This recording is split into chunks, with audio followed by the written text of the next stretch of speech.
The thunder rolled across the vast Wyoming territory, sky as rain poured down in sheets, turning the dusty main street of Silveridge into a river of mud. Through the downpour, Harriet James ran blindly, her once fine dress torn and mudded, her face streaked with blood and tears. Behind her, angry shouts echoed from the saloon she'd fled, but the storm swallowed the sounds as she stumbled, her strength finally giving out as she collapsed face down into the muck. It was 1875, and Harriet had learned the hard way that the West could be as cruel as it was beautiful. "There she is," a man's voice called out, barely audible over the storm. Thieving little, Harriet tried to push herself up, but her arms trembled and gave way. The beating she'd received when they'd caught her taking food from the saloon kitchen had left her barely conscious. She hadn't eaten in 3 days, and desperation had driven her to steal. Heavy footsteps sloshed through the mud toward her. Harriet closed her eyes, preparing for more pain. Instead, she heard the unmistakable sound of a revolver being cocked. "Step back, Donovan," a deep voice cut through the rain. "Unless you're keen on meeting your maker tonight." Harriet forced her eyes open, blinking through the mud and rain. Through blurred vision, she saw a tall figure standing over her, a long duster coat flapping in the wind and a wide-brimmed hat pulled low. "This ain't your business, Yates," the man called Donovan shouted. "She stole from my establishment, and you nearly beat her to death for it?" The tall stranger replied, his voice steady despite the howling wind. "I'd say that settles the debt." Harriet tried to speak to explain, but could only manage a weak cough. The stranger knelt beside her, holstering his gun and gently turning her over. His face came into focus, weathered by sun and wind, with piercing blue eyes and a strong jaw shadowed by stubble. He couldn't have been more than 30. "You're safe now, sweetheart," he said softly, lifting her from the mud as if she weighed nothing at all. "I've got you." As consciousness slipped away, Harriet felt the stranger's strong arms carrying her through the storm. When Harriet awoke, she was lying on a bed in a small but clean room. Sunlight streamed through cotton curtains, and the smell of coffee and bacon filled the air. She tried to sit up but winced at the pain in her ribs. "Easy?" There came the same deep voice from the night before. The tall stranger sat in a chair nearby, his hat on his knee. "Doc Miller says you've got 2 cracked ribs and more bruises than he cared to count." Harriet pulled the blanket higher, suddenly aware that she was wearing only a nightgown that wasn't her own. "Who are you?" she asked, her voice raspy. "Samuel Yates," he replied. "Most folks just call me Sam, and you're in my home about a mile outside of town." "Harriet James," she said after a moment's hesitation, "though I don't see why you'd care to know." A hint of a smile crossed his face. "Well, Miss James, when you carry a half-drowned woman through a thunderstorm, it seems only polite to learn her name." Harriet looked away, embarrassment and gratitude wearing within her. "Thank you for intervening, but I should be on my way as soon as possible." Sam shook his head. "Doc says you need at least a week of rest. Besides," he added, "Donovan and his boys might still be looking for you. Best to lie low for a spell." Harriet wanted to argue, but couldn't deny the logic or the pain that shot through her body with every movement. "Why help me?" she asked quietly. "You don't know me." Sam stood, placing his hat on a hook by the door. "Let's just say I've got a particular dislike for men who beat women, regardless of the reason." He paused at the doorway. "There's a wash basin with fresh water and Mrs. Wilkins from the next ranch over lent some clothes that should fit you. When you're feeling up to it, there's breakfast on the stove." He left before Harriet could respond, closing the door softly behind him. It took Harriet nearly an hour to wash and dress herself, each movement slow and painful. The borrowed dress was simple, but clean and far better than her ruined clothes. When she finally made her way out of the bedroom, she found herself in a modest but well-kept cabin. A fire burned in the stone hearth, and the promised breakfast waited on the small stove. Through the window, she could see Sam in a corral with a chestnut mare, working the horse on a long lead. His movements were confident and gentle, and the horse responded with clear trust. Harriet helped herself to the food, realizing just how hungry she was only when the first bite touched her lips. She ate quickly, watching Sam through the window as she considered her situation. She had come west 3 months ago, following her father's death, hoping to claim the land he'd written about in his letters. What she'd found instead was his grave and a deed contested by the local cattle baron. With no money and no proof of her father's ownership beyond his letters, she'd been forced to take work at the hotel until the owner's son had made improper advances. When she'd refused him, she'd been dismissed without pay. The sound of boots on the porch pulled her from her thoughts. Sam entered, removing his hat and hanging it by the door. "You're up," he observed. "How are you feeling?" "Like I've been trampled by a herd of cattle," Harriet admitted. "But I'll manage," Sam nodded, pouring himself a cup of coffee. "Doc Miller will be by tomorrow to check on you. In the meantime, you're welcome to stay as long as you need." "I can't impose. It's no imposition," Sam interrupted gently. "The spare room's been empty since my brother moved to Denver last year." Harriet studied him, trying to discern his motives. In her experience, men rarely offered help without expecting something in return. As if reading her thoughts, Sam added, "There's no strings attached to my offer, Miss James. Just a safe place to recover. Why would you do this for a stranger?" Sam took a long sip of his coffee before answering. "I came west after the war with nothing but nightmares and a horse. A family took me in when they had no reason to. Gave me work, gave me purpose." He gestured around the cabin. "Everything I have is because someone once showed me kindness when I needed it most." His honesty disarmed her. "Thank you," she said simply. The next week passed slowly as Harriet's body healed. Doc Miller confirmed that with rest her injuries would mend completely. Sam spent his days tending to his small herd of cattle and working with horses, breaking and training them, Harriet learned, for ranchers and the cavalry. She insisted on earning her keep, taking over the cooking and mending Sam's clothes. They fell into an easy routine, sharing meals and stories. In the evenings, she learned that Sam had fought for the Union, had a talent for calming even the most skittish horses, and raided voraciously despite having little formal education. For his part, Sam listened intently as Harriet told him about her journey west and her father's dream of building a life in Wyoming territory. "Where was this land your father claimed?" Sam asked one evening as they sat on the porch, watching the sunset paint the distant mountains gold.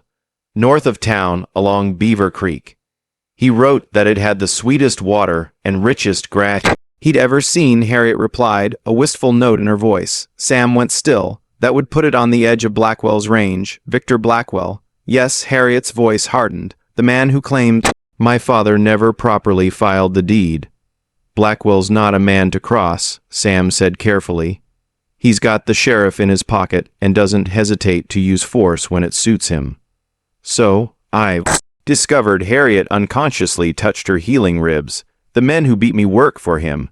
Donovan may own the saloon, but everyone knows Blackwell owns Donovan." Sam's jaw tightened. "You never mentioned that part. Would it have made a difference?" "No," he admitted, "but it explains why they were so intent on punishing you for such a minor theft. Blackwell's been trying to run me out of town since I arrived," Harriet said. "When I started asking questions about my father's land, things got difficult. That's Blackwell's way. He wants to control every acre from here to the mountains." Sam leaned forward, resting his elbows on his knees. "What proof do you have of your father's claim?" Harriet reached into her pocket and withdrew a folded piece of paper. "Just his letters and this a hand-drawn map showing the boundaries of the land. He wrote that the official deed was filed with the land office in Cheyenne. Sam studied the crude map. Your father had a good eye. This is prime grazing land, which is why Blackwell wants it, Harriet said bitterly. My father wrote that he'd built a small cabin and started fencing the property, but when I went there, all I found were charred remains. The locals told me there had been a tragic accident, a fire that claimed my father's life. You don't believe it was an accident, would you? Sam handed the map back to her. No, I wouldn't. The following morning, Sam rode into town alone. Harriet wanted to accompany him, but he insisted it was safer for her to remain at the cabin until he could assess the situation. He returned by mid-afternoon, his expression grim. Blackwell's men are still looking for you, he reported as he unsaddled his horse, and there's more. The land office in town mysteriously lost all records of claims filed in this area before 1873. Convenient, Harriet said bitterly. Without those records, I have no proof, not necessarily. Sam led his horse into the barn, continuing to speak as Harriet followed. The land agent Jenkins is Blackwell's man through and through. But I spoke with Elijah Monroe at the telegraph office. He's been sending copies of all land transactions to the territorial capital for years. If your father's claim was legitimate, there should be a record in Cheyenne. Hope flickered in Harriet's chest. How long would it take to get that information? Under normal circumstances, a few weeks. Sam finished removing his horse's tack, but Monroe's son works in the land office in Cheyenne. He's agreed to look into it right away and telegraph the results. Why would he help me? Sam smiled slightly. Monroe lost his best grazing land to Blackwell 2 years ago in a similar misunderstanding about property boundaries. He's not the only one in these parts who'd like to see Blackwell taken down a peg. Harriet felt a weight lift from her shoulders. Thank you, Sam. I don't know how I'll ever repay you for all this. No need, he replied simply, though something in his eyes made Harriet's heartbeat faster. 3 days later, Sam returned from town with a triumphant smile and a telegram. Harriet's father had indeed filed a legal claim to 160 acres along Beaver Creek. The deed had been properly recorded in Cheyenne, complete with a detailed survey and the required witnesses. This changes everything, Harriet said, reading the telegram for the third time. With this proof, I can challenge Blackwell's claim. It won't be easy, Sam cautioned. Blackwell won't give up without a fight, and he's got most of the town intimidated. I'm not afraid of him, Harriet declared. Maybe you should be, Sam said seriously. Men like Blackwell don't hesitate to use violence to get what they want.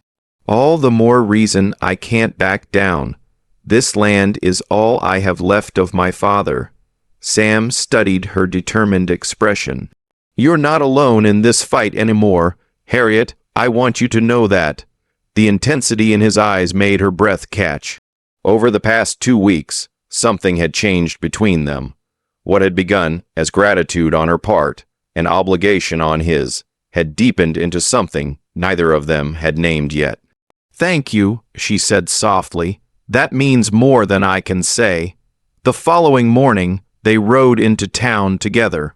Harriet wore her borrowed dress with her head held high, the telegram safely tucked in her pocket. Sam rode beside her, his rifle visible in its scabbard, a silent message to anyone who might think to cause trouble. Their first stop was the sheriff's office. Sheriff Taylor was a thin man with a perpetually worried expression that deepened when they entered. Mr. Yates, he acknowledged, deliberately ignoring Harriet. What can I do for you? Miss James has some business regarding her property, Sam said evenly. The sheriff finally looked at Harriet, recognition and unease crossing his face. You're the woman who assaulted Donovan's men and stole from his establishment. That's not quite how I remember it, Harriet replied coolly, placing the telegram on his desk. I'm here about my father's land claim, which Mr. Blackwell has illegally occupied. Sheriff Taylor barely glanced at the paper. Property disputes aren't my jurisdiction. You'll need to take this to the circuit judge when he comes through next month. In the meantime, Sam interjected, Miss James will be taking up residence on her rightful property. We thought you should know in case Mr. Blackwell mistakenly reports trespassers. The sheriff's eyes narrowed. You're making a mistake crossing Blackwell. Yates, both of you. The mistake, Harriet said firmly, was thinking I would abandon my father's land. Good day, Sheriff. Outside, Sam helped Harriet back onto her horse. That went about as well as expected. He'll warn Blackwell immediately, Harriet said, counting on it. Sam replied with a grim smile. Now, we visit the land office. The confrontation with Jenkins, the land agent, followed a similar pattern, though he was visibly shaken by the telegram from Cheyenne. By noon, word had spread through town that Harriet James was challenging Victor Blackwell's claim and that Sam Yates was backing her. As they rode out of town, Harriet felt eyes watching from every window. We've stirred the horn. Nest, she observed. That we have, Sam agreed. Blackwell will make his move soon. We need to be prepared. Instead of returning to Sam's cabin, they rode north toward Beaver Creek. After an hour, they crested a rise, and Harriet caught her breath. Below them stretched a lush valley, beseected by a clear, winding creek. The late spring grass grew knee-high, and wild flowers dotted the landscape with bursts of color. It's exactly as my father described it, Harriet whispered. Sam nodded. Some of the finest grazing land in the territory. No wonder he staked his claim here. They rode down into the valley, following the creek until they came to a clearing where the charred remains of a cabin stood. Nearby, a small grave had been marked with a wooden cross. Harriet dismounted and walked to the grave, kneeling beside it. Someone had carved Henry James, 1874, into the wood. I'm sorry I wasn't here when you needed me, Papa, she said softly, placing her hand on the earth. But I'm here now, and I promise I won't let your dream die. Sam had respectfully kept his distance, but now he approached, leading both horses. We can rebuild, he said, not today, but soon. Harriet stood wiping away tears. First, we need to deal with Blackwell. They spent the remainder of the day surveying the property, using her father's map and the landmarks he described. They established the boundaries of the claim. To Harriet's dismay, they discovered that Blackwell had already moved his cattle onto the northern section of land. He's been grazing his herd here for months, Sam observed, examining the trampled grass and cow paths. Probably started as soon as your father died. They made camp by the creek as the sun began to set, building a small fire and sharing the provisions they'd brought.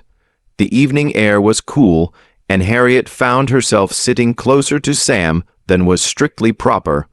What happens tomorrow? She asked. We start rebuilding, Sam replied.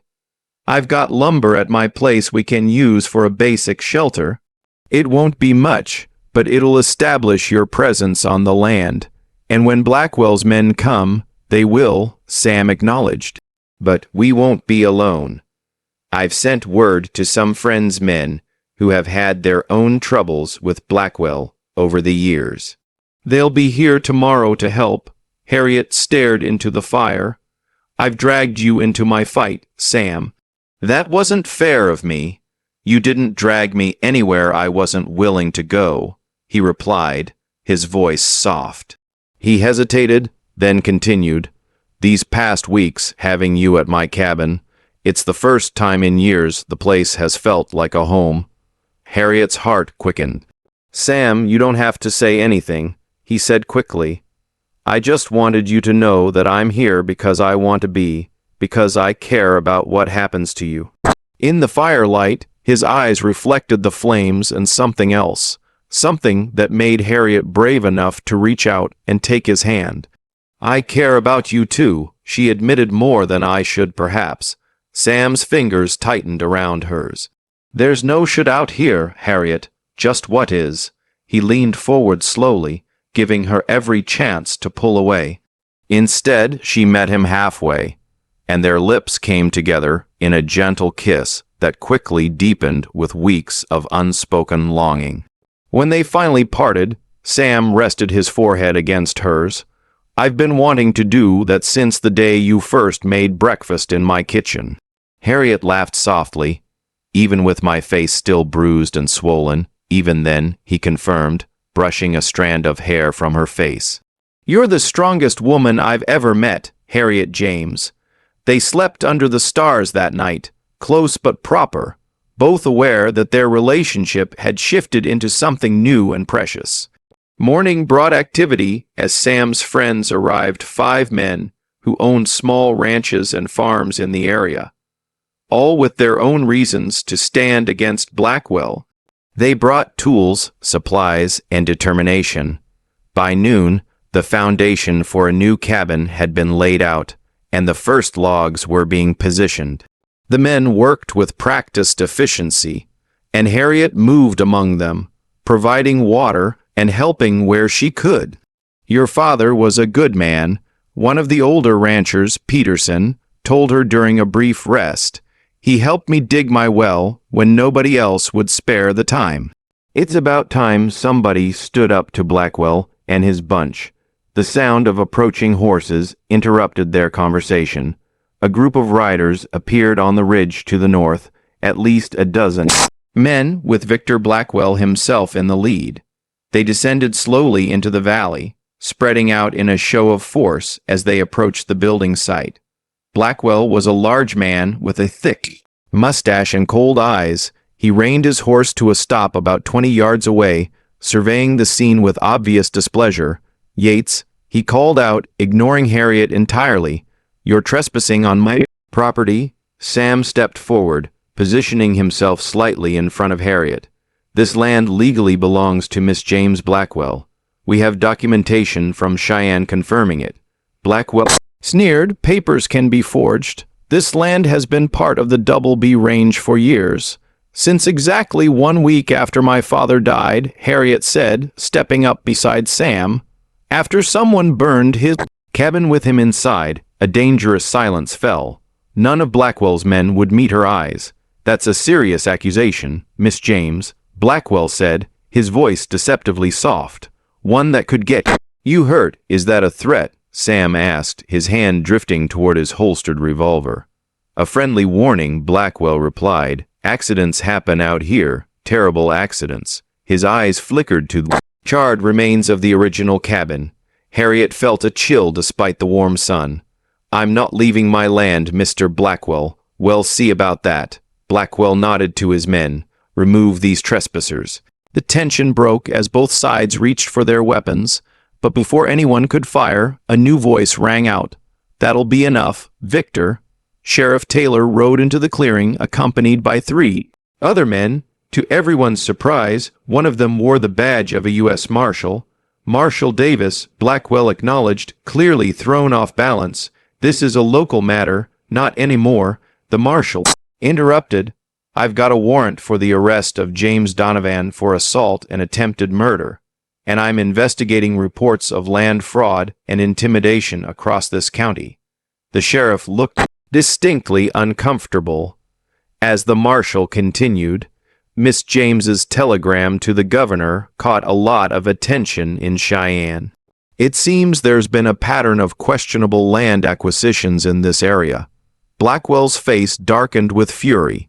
"This is absurd. I've broken no laws." "Then you have nothing to worry about," the marshal replied coolly. "In the meantime, this land is legally registered to Harriet James, and you and your men will vacate it immediately." For a moment, Harriet thought Blackwell might order his men to fight anyway. But after a tense standoff, he wheeled his horse around. "This isn't over," he growled, glaring at Harriet and Sam. "Not by a long shot." As Blackwell and his men rode away, the marshal approached. "Miss James, I'm Marshal Davis. The governor was most interested in your situation. It seems you're not the only one who's had trouble with Mr. Blackwell's expansion plans." "Thank you for coming," Harriet said sincerely. "Don't thank me yet," the marshal cautioned. "Men like Blackwell don't give up easily, but with enough evidence we can ensure he faces justice." Sheriff Taylor had the grace to look ashamed as the marshal outlined the investigation that would follow. By evening, Donovan had been arrested, and Blackwell's activities were being scrutinized by territorial authorities. Work on the cabin continued for the next 3 days, the structure taking shape with remarkable speed, thanks to the many willing hands. Harriet found herself working alongside Sam from dawn till dusk, their shared purpose bringing them closer with each passing hour. On the 4th day, as they were fitting the door to the nearly completed cabin, Sam suddenly took Harriet's hand. "I've been thinking," he said, uncharacteristically hesitant. "My place is too big for just one person, and this cabin is going to be awfully small." Harriet felt her heart skip. "What are you suggesting, Mr. Yates?" "I'm suggesting that perhaps neither of us needs to live alone." He took a deep breath. "I know it's fast, and maybe I'm being presumptuous, but these past weeks have been the happiest I can remember, and I hope you feel the same way." "I do," Harriet admitted, squeezing his hand. "But are you really proposing what I think you're proposing?" Sam smiled, the uncertainty leaving his eyes. "I am. Marry me, Harriet. We can combine our lands, build something lasting together." Harriet pretended to consider, though her heart had already decided. "Well, you did save my life, and you're not a terrible cook." Sam laughed, pulling her into his arms. "Is that a yes?" "Yes," Harriet said, rising on her toes to kiss him. "Yes, I'll marry you, Samuel Yates." 2 months later, they stood together on the porch of their newly expanded cabin, watching the sunset over their land. The investigation into Blackwell's activities had revealed a pattern of intimidation, fraud, and violence that had eventually led to his arrest. While the courts would take time to sort everything out, his power in the region had been broken. Harriet leaned against Sam's solid presence, his arm around her waist. Their wedding a month earlier had been a simple affair, attended by the friends who had stood with them against Blackwell, and officiated by the circuit judge during his monthly visit. "Do you ever think about that night in the rain?" Harriet asked. "When you found me in the mud?" Sam nodded, pulling her closer. "Sometimes, mostly, I think about how lucky I am that I happened to be in town that evening. I don't think it was luck." Harriet said softly, "My father used to say that some things are meant to be, even if the path to them is difficult." "Your father was a wise man," Sam replied, pressing a kiss to her temple. Harriet smiled, placing her hand over his, where it rested on her still, flat stomach. "He would have liked you, and I think he would be happy to know his grandchild will be born on the land he loved." Sam's eyes widened as her meaning registered. "Harriet, are you saying yes?" she confirmed, laughing at his expression. "Dr. Miller confirmed it yesterday." "We're going to have a baby, Sam."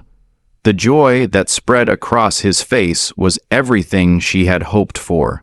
He lifted her gently, spinning her in a circle before setting her down and kissing her with such tenderness that tears sprang to her eyes.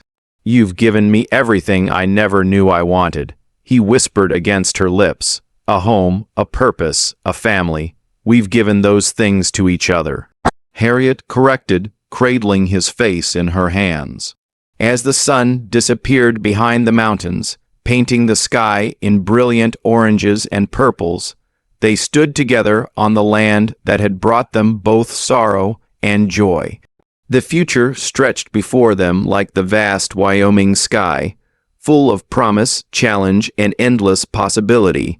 What had begun with Harriet lying beaten in the mud, and Sam's gentle promise of safety, had blossomed into something neither could have imagined. Their love, forged in adversity and strengthened by shared purpose, had not only healed their individual wounds, but had created something new and beautiful, a family, a legacy, a home. And as darkness fell and the first stars appeared, they knew that whatever trials tomorrow might bring, they would face them together. Their love as enduring as the land beneath their feet, and as boundless as the western sky above,